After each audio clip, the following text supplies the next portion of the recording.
Hey everyone, this is your captain speaking, and this is a kick ass week for astrology. There's a whole lot going on, and I want to break it down for you. I want to give you a sense of what's happening, maybe give you some suggestions for how to maximize and minimize the energies, if you know what I'm saying. And yeah, so let's just get right into it, shall we?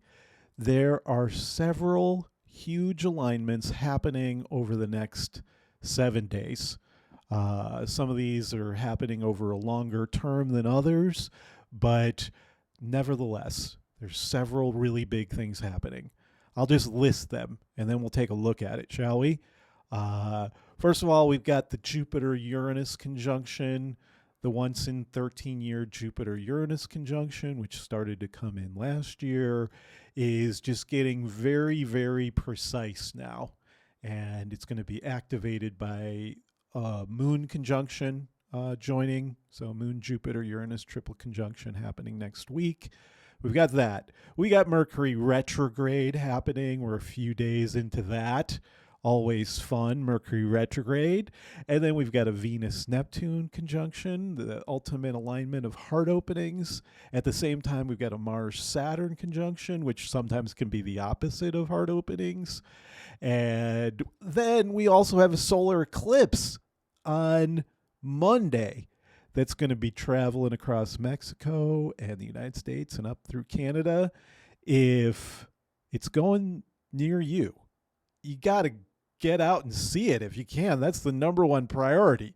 I don't know what you're thinking. If you live in the path of a solar eclipse and you don't do everything in your power to try to observe it, this one is potentially going to be especially kick-ass. First of all, it's going to last a full 4 minutes. Solar eclipses can vary in how long totality lasts, and this one's going to have a full 4 minutes versus, I think, the last total eclipse that went through the United States was like a minute and a half or 2 minutes or something of totality.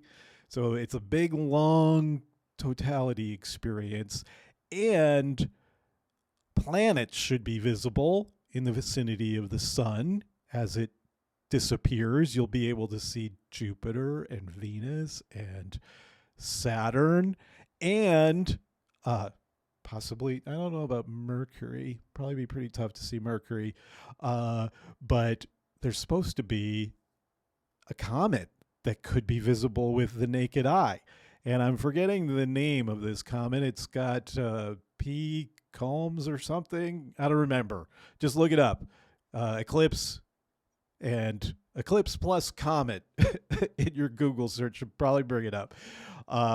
But yeah, that could be pretty amazing if you could see this eclipse and at totality, all of a sudden you get to see a comet. That would be super badass. And so I hope some of you get to have that experience. And if you do, please let me know in the comments down below what your experience was, because I'm jealous. It's not going near here in Colombia. The last one did. We missed it. But anyway, what's the deal with eclipses, though? We're talking about astronomy here, but then we're also talking about the more metaphysical, spiritual qualities that are often there when you get an eclipse. Whether you're in the path of it or not, it seems to be these eclipse seasons where you get lunar eclipse and solar eclipse in sequence a couple times a year.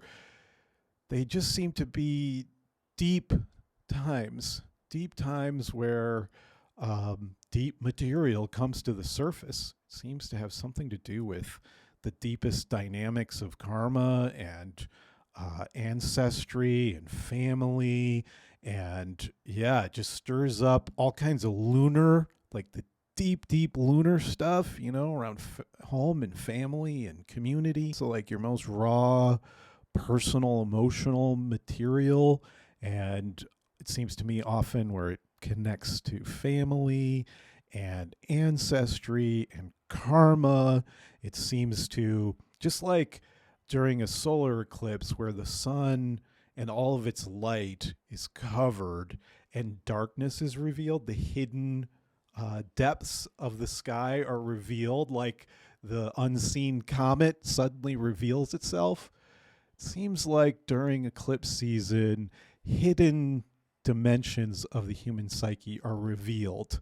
And yes, so that can be deep, that can be intense, often challenging, and yet somehow profoundly healing and transformational in my experience. So, welcome to eclipse season. And I think when it comes to honoring something like an eclipse, it's like you honor it by taking time to go within, to connect with the depths of your psyche, the hidden depths of your psyche, and try to tend to those places and maybe tend to the material that gets stirred up where, maybe you have to make amends, or maybe you have to go and visit a family member, or maybe you've got to take better care of yourself. Maybe you realize you got to slow down a little bit. But the important thing is to just kind of recognize, okay, this is a little bit of a vulnerable time where it's more likely that there could be some stuff stirred up, and just being gentle and kind with yourself, which should be easier right now because one of the other things that's happening is we've got a Venus-Neptune conjunction, which happens about once a year. And for about a couple weeks, 10 to 14 days. And I think we're 5 or 6 days into it, and it's exact as I'm recording this. It's at 0 degrees. And Venus, of course, has to do with love, and Neptune has to do with spirituality and sensitivity and the divine. Venus, love, intimacy, the heart. Has to do with the sweet pleasures of life, and has to do with art and music. And Neptune dissolves boundaries and brings a sense of enchantment and the sacred. And it has this quality of opening to consciousness, to oneness, to dissolved boundaries between individual souls, And when you get that, dissolved boundaries between individual souls, and you get Venus that has to do with love and intimacy, it's like the potential for having like really precious experiences of love on a soul level, where you feel a kind of soul level intimacy with other people in your life and with yourself. I think one thing that happens often during Venus-Neptune conjunctions, it's just a sense of your own heart opening towards yourself, where you feel kinder towards yourself, you feel gentler towards yourself, you feel a sense of your own angelic being, your own angelic higher self, teaching you how to be kinder and sweeter to yourself from a place of spiritual awareness. When you recognize and see yourself for the spiritual being that you are, you can't help but be super loving towards yourself and gentle. It's like you tune into your guardian angel, and like, what are they saying to you all the time? Don't be so hard on yourself, they often would say. Why are you so hard on yourself? That's what angels say to us when we're being really hard on ourselves. And so it's a good couple of weeks for tuning into angelic love, the angelic love that's streaming towards us all the time from spiritual loving beings, including our higher self. And so it's like we open to receive this angelic love force that has a quality of unconditional love, unconditional compassion, a kind of unconditional forgiveness towards oneself for all your flaws and, limitations. It's a time to just like be super kind to yourself. And remember that you are a gentle soul, that you're, of course, a human in a body. And we have this physical dimension to who we are.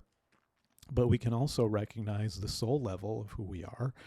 And from that soul level awareness, it's like there's an expansion to just a different kind of way of seeing yourself through forgiving eyes, through compassionate eyes. And so I think it's the couple of weeks each year where we're meant to really practice unconditional love towards ourselves. And then it's like the more we can do it with ourselves, especially in the moments where we're feeling kind of critical towards ourselves or hard on ourselves, which we're going to talk about in a minute because we got a Mars-Saturn conjunction, which is the energy of being hard on yourself and hard on others, kind of an aggressively critical energy, but at the same time, we've got a Venus-Neptune conjunction, which is the most forgiving, the most difficult and challenging and unforgiving energy, this kind of militaristic, I don't give a fuck. You got to give me 10 push-ups right now, Buster. You know what I'm saying? That's a tough energy, Mars Saturn. And it has its blessings, which we'll talk about, but it can get in the way of an open heart towards yourself and others. And I guess when you've got a Mars Saturn conjunction, which tends to be tighter energy, it's related to like body armoring and how we can be kind of tough and defended towards the world, kind of armored towards the world. It's the energy of the armored soldier, that protects themselves through their battle armor, because life is a battle and you better be armored to face it. And yeah, there's a lot of battles going on out there in the world, and it's good to have some armor. But the problem is when you put your armor on, you can forget it's there for the times when you don't need it, or you're just kind of walking around in your armor all the time. And it's when Venus and Neptune come together that, yeah, we can take the armor off and remember that we have this kind of soft spiritual heart that's so kind and forgiving, so sweet, so gentle. And it's like, how do you hold those two things? The sweet, gentle dimension of who you are in one side, and then this kind of tough, armored part of us. How do we reconcile those two things? Well, that's part of what's going on right now, is trying to figure out, how do I integrate the truth that life is challenging, that it's tough, that sometimes we do have to fight battles to build things and make things happen. How do we reconcile that with the fact that we're also these spiritual beings, these spiritual channels of love, and somehow we're in this dimension of our body and this reality and the realness of it all. And at the same time, there's this awareness of, something that's a kind of sacred love force that we can tune into and often be very aware of, especially in our most loving relationships where we experience unconditional love with others in our lives. It's like when we're really feeling that kind of love that we have towards family and friends, it's like we can tune into that spiritual love force that's beyond just this dimension. You can sense that, wow, there is this force of love that works through our lives. It's a healing love force. And so it's like these couple of weeks every year when Venus conjoins Neptune, and it's there for the next week or so. And it's particularly activated on the 7th and 8th. That's Sunday and Monday here in the Western Hemisphere.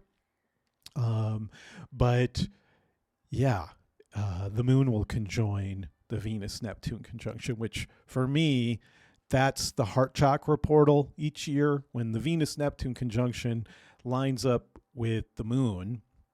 And it's not always visible, but it often is. And this particular one is visible depending on if you have good sky conditions and you don't have obstructions on your horizon there. This should be a very visible Moon-Venus conjunction, with Neptune not visible, but definitely you can feel the Moon-Venus-Neptune energy. And it's like we've been catching a kind of Venus-Neptune wave these last 5 or 6 days. I've been going out in the Caribbean Sea here in the morning with my son Stevie, And we just go out there. It's warm, it's beautiful, it's pleasant, and we just float around. And it's just super healing. It's such a good kind of consciousness experience to be in warm water that is in the Caribbean Sea anyway. And yeah, Venus Neptune is the alignment of pleasurable healing experiences in the water with the water element. It's one great way to kind of tune into this alignment is to have experiences in water, to go to your favorite pleasure waters, whatever your local water scene is, whether you're near the sea or an amazing lake or a river. It's like definitely get out there to these healing waters. And it's like when you get in them, your consciousness shifts. You often, at least my experience, is a kind of relaxation, a trust, a surrender, a feeling of floating. These are all Neptunian qualities. And then it's like Venus is the pleasure of it. And there's a kind of heart opening that often happens for me in the water. And so it's like that's always true. But it's like under a Venus-Neptune conjunction, it can just register more strongly, can have more of an impact. It's like there can be more sacred medicine there, which, by the way, this is a great alignment for pleasurable experiences with sacred medicines, where Neptune has to do with consciousness expanding experiences, and Venus has to do with pleasure and heart opening. So it's another thing to be considering whenever Venus conjoins with Neptune is, yeah, is there pleasurable sacred medicine experiences available? That kind of thing. And yes, so we've got a Venus-Neptune conjunction, the heart opener, the soul opener. At the same time, a Mars-Saturn conjunction. Mars-Saturn conjunctions only happen every 2 years or so. And maybe we can take a look at what's going on here. This is the chart for right now. On April 4th in the evening, I'm recording this. And you can see down here, there's a 4-degree Mars-Saturn conjunction. And right here, you can see Venus is just past Neptune. That's a 1-degree Venus-Neptune conjunction. Let's go back 6, 2, 3, 4, 5, 6. So like 6 days ago, it was 5 degrees, that Venus-Neptune. Yeah, I would say probably starting around March 27th, 28th. It's coming in strong. And at the same time, you can see Mars and Saturn are coming together. So this has been, how many days is that? 1, 2, 3, 4, 5, 6, 7. Yeah, it's been about a week that these two energies have been overlapping. The Mars-Saturn coming in strong, at the same time the Venus-Neptune wave coming in strong. So it's like super paradoxical what's been happening. And we're coming to the peak of these two energies, these two cycles of time overlapping, in the sense that the Mars-Saturn cycle of time, which is a 2-year cycle, is ending. At the same time, Venus-Neptune conjunction, the Venus-Neptune cycle of time is completing and starting a new cycle. It's like these conjunction points are very potent. There's like a decisive end of the cycle. At the same time, there's a very strong sense of a beginning of a new cycle. So it's a new beginning when it comes to your ability to open your heart and to be able to kind of channel divine love towards yourself and others. And at the same time, it's the end of a cycle that has a lot to do with experiences of frustration and anger and your patterns around being tough and fighting for things. At the same time, it has so much to do with really positive stuff, like how you can work hard to build things and manifest them into reality. Mars-Saturn's so great for working hard with your hands to build stuff and make it strong. It's often a time where you can really feel your strength. You can kind of honor how you've worked so hard to overcome life's challenges. And so it's like you can take a moment to just acknowledge how much you've worked over the last couple of years, how you've worked really hard to build things in your life, or you worked really hard towards a goal and accomplished it. And at the same time, you can look at what's it been like over the last couple of years when it comes to my experience of feeling frustrated, like I'm coming up against a wall that's blocking me. And how do I handle that? How do I work with conflict? How do I hold it in my body in terms of like tightness? It's a really good moment to tune into where you hold your body tight, where you have body armoring, where you carry more tension. A lot of times under Mars-Saturn conjunctions, we're more likely to feel kind of tightness, and we're more likely to feel like neck pain, jaw tensions, back tensions, knee issues. It's like anywhere in the body where you tend to tighten up, you're more likely to have symptoms. And the key thing, though, is like recognizing, where is this coming from? Where are these patterns of tightening up coming from? And how can I work with that? Mars-Saturn times are really important for like learning how to relax more, like, because it's so easy to work really hard and tough it out with Mars-Saturn. But then you can recognize how you're sometimes stuck in patterns of workaholism, or just like really being a dutiful soldier in how you approach life in a kind of regimented way where you're hard on yourself, you motivate yourself through punishment. You know, it can sometimes be like that with Mars-Saturn. And so these moments at the end of a cycle with Mars-Saturn are an opportunity to just kind of tune into what's the last couple of years been like in this sense of how I've dealt with frustration and anger and conflict, and how I maybe have carried it in my body.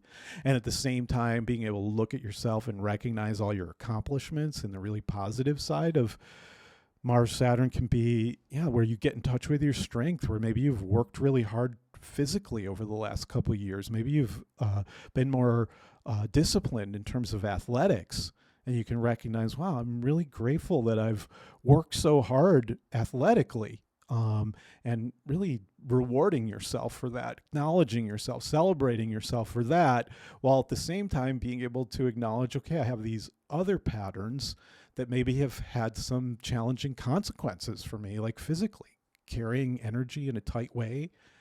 But maybe you also can recognize how you've worked with that. Maybe you started doing more yoga, or getting more massage, or doing more stretching to kind of relax the tensions. Maybe you've got some really great somatic therapy that you're working with. And so, yes, we pause and acknowledge all these complex dimensions of what Mars, Saturn, that cycle of time, that relationship between those two planets, what it's all about. And so if we just take a moment to look at these next few days, I'll get this video out tomorrow, Friday. And so you'll be able to tune into this for Saturday, which is when the moon goes onto the Mars-Saturn conjunction. Let's see. Tomorrow's the 5th, yeah.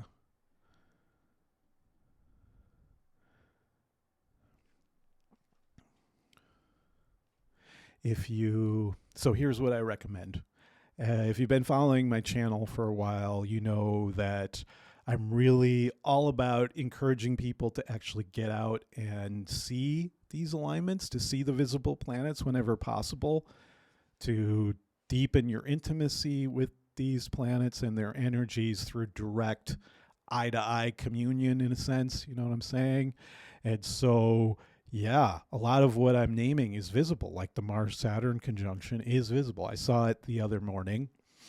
Saturn is quite faint right now because of where it is in relationship to the sun from our perspective. And so it's a little harder to see Saturn, but I did with my naked eye. And Mars is definitely easier to see. If you've got some binoculars, it can make it a little easier. But yeah, I recommend getting up about an hour before sunrise. Make a ritual out of it. These are very special alignments and very worth, taking an hour of your time to just commune with what's going on right now, because it's rare. These alignments only happen once every year or two, and they happen to be happening at the same time. So if you get out about an hour before sunrise, you'll be able to see where the moon is. Beautiful crescent moon. Hopefully we'll have clear skies. And Mars will be just above it, 2 degrees, and Saturn will be within 1 degree. So even though you're going to have the light of the moon, which sometimes makes it harder to see things, it will help you know where to be looking for Saturn and Mars. If you find the moon, Mars and Saturn are going to be real nearby, and you just got to wait for your eyes to adjust a little bit. Give them 10 minutes, and things get easier to see. And if you've got binoculars and you look towards the moon, you probably will be able to find Mars and Saturn. And then you just wait a little while for Venus to rise. Let's see.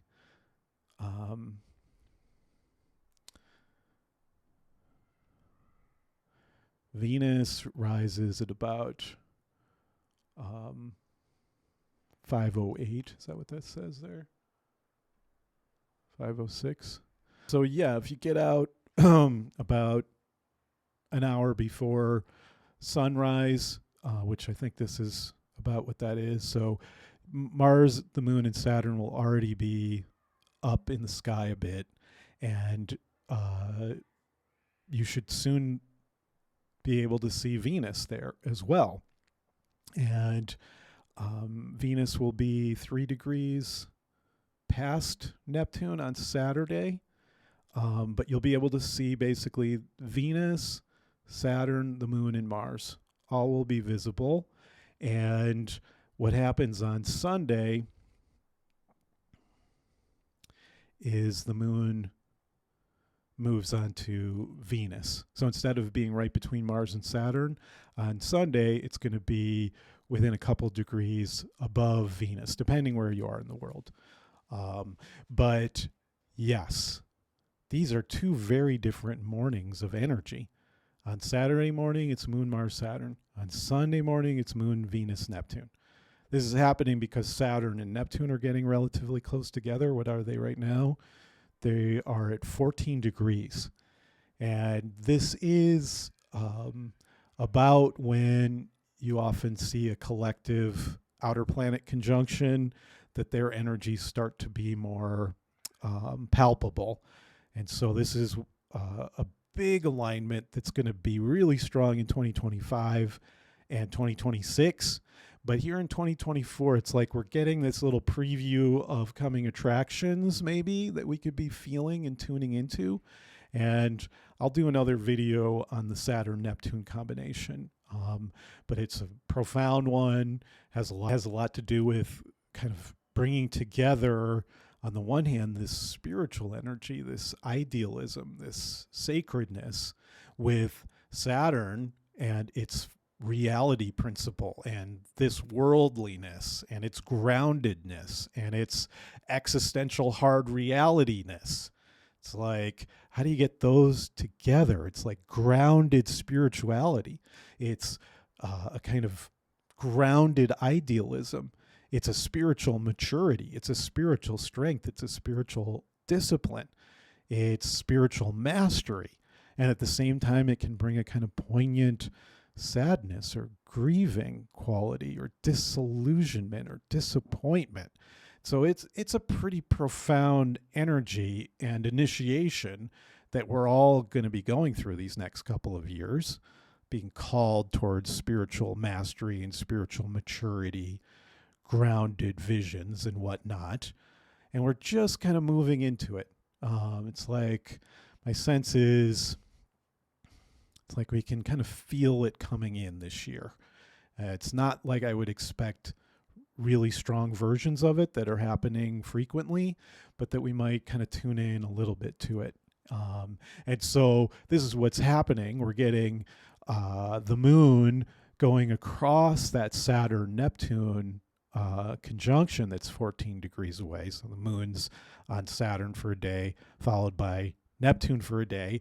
But what's happening right now is Mars is with Saturn and Venus is with Neptune. And so you get these 2 very different triple conjunctions, one day after the next.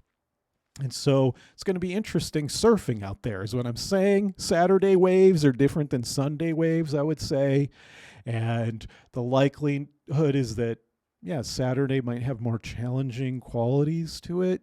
And definitely, it's like being aware when the moon is conjunct Mars and Saturn, as it will be on the 6th, that there's more potential for interpersonal challenges or conflict and kind of heated energies. It definitely can bring conflict and more, more of a likelihood of interpersonal challenges, I would say.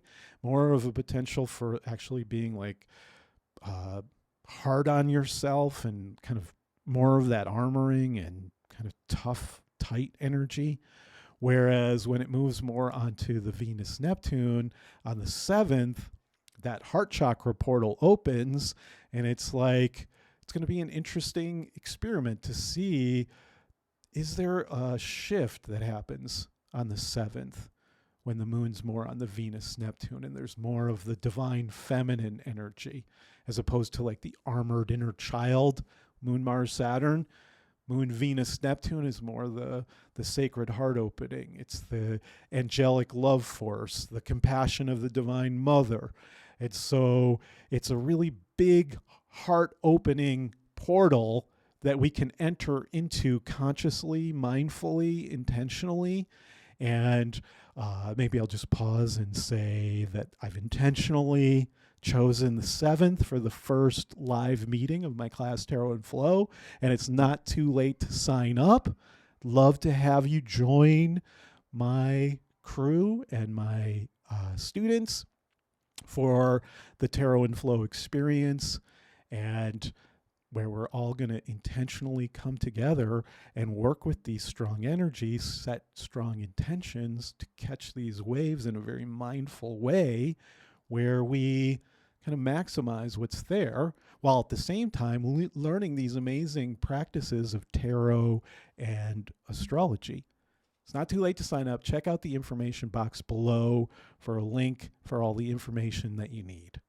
Okay, hit that like button, hit the subscribe button, tell everybody about this channel. I'd really appreciate it. Leave a comment down below. I'd love to hear how you're doing, how you relate to this material. Please, love to hear from you. So yeah, get out there about an hour before sunrise, both Saturday and Sunday. Hopefully you've got a favorite spot where you like to go to observe the sunrise and get there before sunrise to see those visible planets that are there before sunrise. In this case, Mars, Saturn, and Venus and the moon will all be in a small section of the sky, and you don't get that very often, and it's so darn beautiful to see a crescent moon with any other planet, especially with Venus. You know how much I love Moon-Venus conjunctions here, what are called the Rose Gates or Venus Gates. This is the last Moon-Venus conjunction that will be visible in the morning sky. The last Moon-Venus conjunction that will be visible in the morning sky. And I'm a bit sad about it. It's been a really deep journey, these morning Venus gates, these morning Rose Gates. This is number 8, I believe, of the visible morning gates. And it's not always 8 that you get. It's often 7. But this time we get a bonus Venus gate. And it's the last time we're going to see her in the morning or see her anywhere for about 3 months, when she'll return to the evening sky after sunset in July. And so she's only going to be visible in the morning sky for another 2-3 weeks, I think. Here where I am, because we've got a bit of an obstructed view at the mountain, we've got days left. We're just barely going to get to see this Moon, Venus, Neptune triple conjunction on Sunday, in terms of we've got like a brief window with this mountain of about 10 minutes where she's super visible. And but that's enough time to get to see her. Most of you will have more like a half hour or more to see her still. But in about 3-4 weeks, she's just not going to be visible anymore. She's going to be on the other side of the sun from the Earth. And yeah, it's about 2-3 months where we don't get to see her. But out of 17 months total. Is that what it is? No, it's 19 months. Always get that wrong. The Venus cycle is about 19 months long. Her period from first time you see her in the morning to the next time you first see her in the morning, her first heliacal rise, it's 19 months. And out of that whole 19 months, she's only not visible for about 3 months. So it's 16 out of 19 months. I think that's right. So she's around most of the time. And so she's going to be not visible. She's not going to be, you're not going to be able to see her for 3 months. And for me, it's kind of a sad time. It's a little bit sad because I love seeing her. I love being able to go out and see her, especially when she's with the moon once a month. Just love going out to see her with the moon. And this is going to be the last time to be able to see her with the moon here on the 7th. And in some parts of the world, you might be able to still see it on the 8th. And it's like there's something about this Moon-Venus conjunction, which happens to also be with Neptune, that has this poignant quality of saying goodbye to Venus. She's going on an adventure around the other side of the sun. And it's kind of like when you have someone you totally love and you're just not going to be able to see them in person for a while. You know, your best friend is going to another country for 3 months. It's like, oh, I love you. I know we can still chat and we can text and we can see each other on FaceTime or whatever. But it's like you don't get to see her close, your whoever it is. And it's kind of like that with Venus. We can still text with Venus. We can still get messages. We can still feel a sense of oneness and contact with her. No problem. And in that sense, it's not that sad because she's always here and you can always tune into her and she's like your best psychic buddy. On the other hand, though, it's super nice to be able to see her there.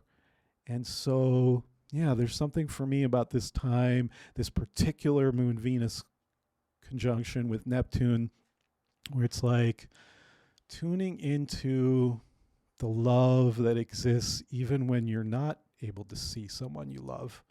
It's actually tuning into that soul level, spiritual level of love. At the same time, also allowing yourself to feel the poignancy, the sadness that might also be there around someone you love or something you love. Or, yeah, I don't know.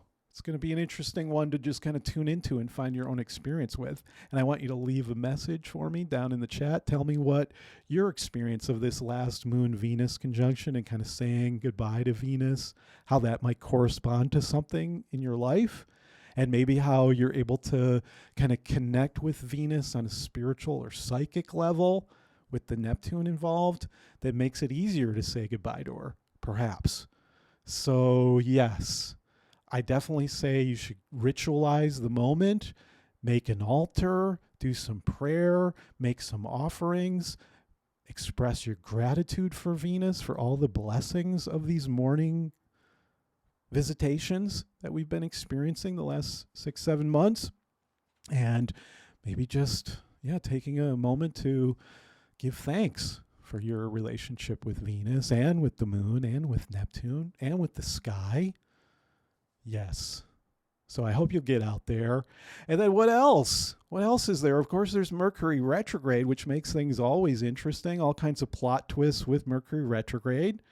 And then we've got the Jupiter-Uranus conjunction as well, which I've focused on in the most recent video. So check that out. And there's a great video that I made last year on the Jupiter-Uranus conjunction. So I'll have those listed for you to check out.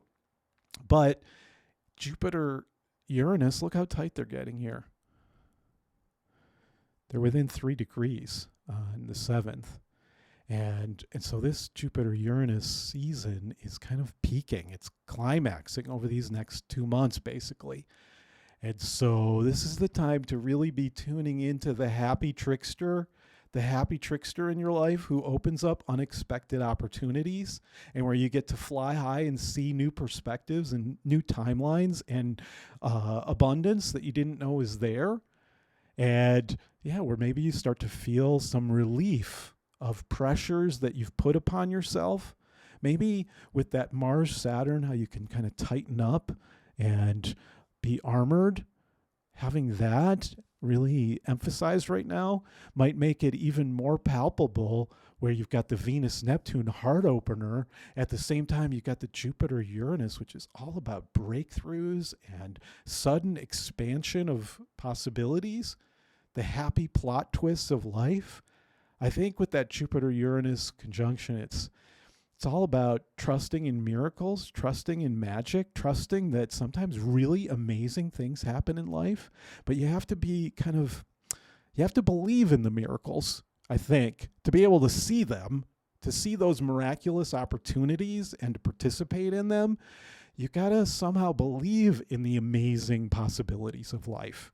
And so I think this is a season where we have to practice faith in the amazing possibilities of life, a faith in the universe being incredibly awesome, and how sometimes it just blows our mind, where our eyes get big with awe and wonder. And so it's like knowing that those things can happen and tuning into how they might be trying to happen in your life. Or maybe it's like a quantum leap to a new timeline of radically amazing new possibilities is trying to happen in your life. But if you don't believe that that could be possible, then it might interfere with your ability to kind of hop on board those amazing timelines, if you know what I'm saying. And so, yes, the Jupiter-Uranus conjunction is also getting activated. So we've got Moon, Mars, Saturn on the 6th, Moon, Venus, Neptune on the 7th. On the 8th is the total solar eclipse, which I talked about earlier. Super intense energy happening all at the same time. And then, of course, solar eclipse is a new moon. It's like a supercharged new moon. And so it has a very strong energy of, the completion of a lunar cycle, of a very personal cycle of time. And, the new moon each month is often a moment of kind of pausing and completing energies, completing the energies of the month and opening to the intentions for the month ahead, kind of tuning into what's possible for the month ahead. And so that's always there at the new moon, sense of pausing and planning and integrating, opening to the next cycle of time. But when it's a solar eclipse, it's like a supercharged new moon where it's happening on a deeper and more epic scale, a sense of a kind of ending of personal material, an ending of personal patterns, and the beginning of new possibilities. I think that's there every new moon, but at an eclipse, it's bigger. And so perhaps you're feeling the power of the moment. Mars-Saturn conjunction, Venus-Neptune conjunction, Mercury retrograde, solar eclipse, Jupiter-Uranus conjunction. Oh my goodness. This is all supercharged this week. And so I want to encourage you to be super gentle with yourself.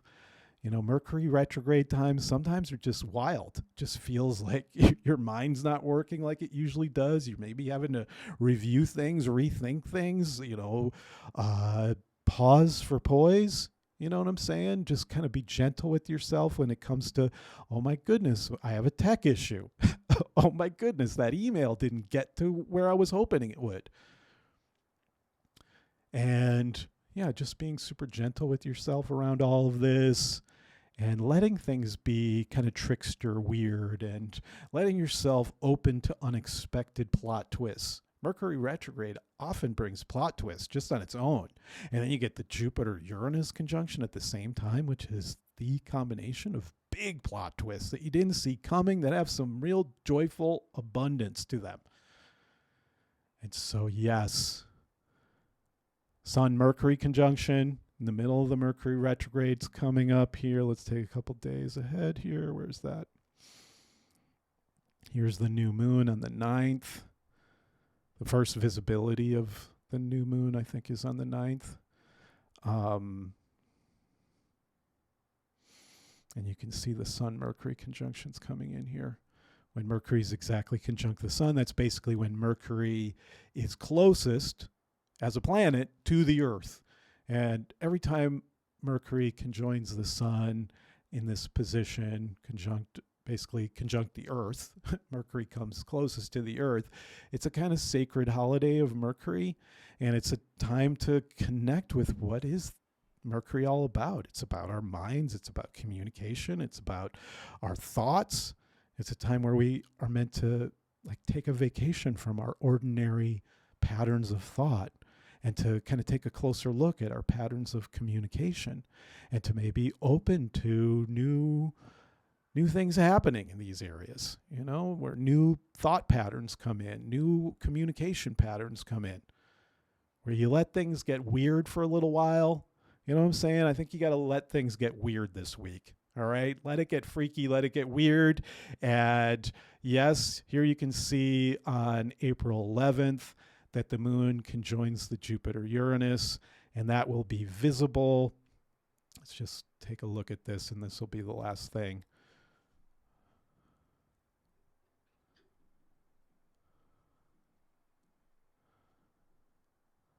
Here's the evening. Oh, I think it's more on the 10th. That's right. So if you go out after sunset on the 10th, here we are at sunset here. If you just look not too far above the western horizon, you'll see a Moon-Jupiter conjunction, and they'll be pretty close together. And so is the Jupiter-Uranus. They're just 2 degrees apart, and the moon is just 2 or 3 degrees apart from the Jupiter-Uranus. And so it's a particularly good moment to kind of pray to that Jupiter-Uranus energy, pray to connect with it and to be guided by it and to be opened by it. And it's just beautiful to see a Moon-Jupiter conjunction, just like it is to see a Moon-Venus conjunction or a Moon-Mars conjunction or a Moon-Saturn conjunction. They can all be particularly beautiful. And so I hope you get out and see some of these moon conjunctions. Saturday is Moon-Saturn. Sunday is Moon-Venus. And then you get the solar eclipse and the new moon, first crescent moon rising in the west after sunset on the 9th. And then on the 10th, you get the moon conjoining Jupiter and Uranus.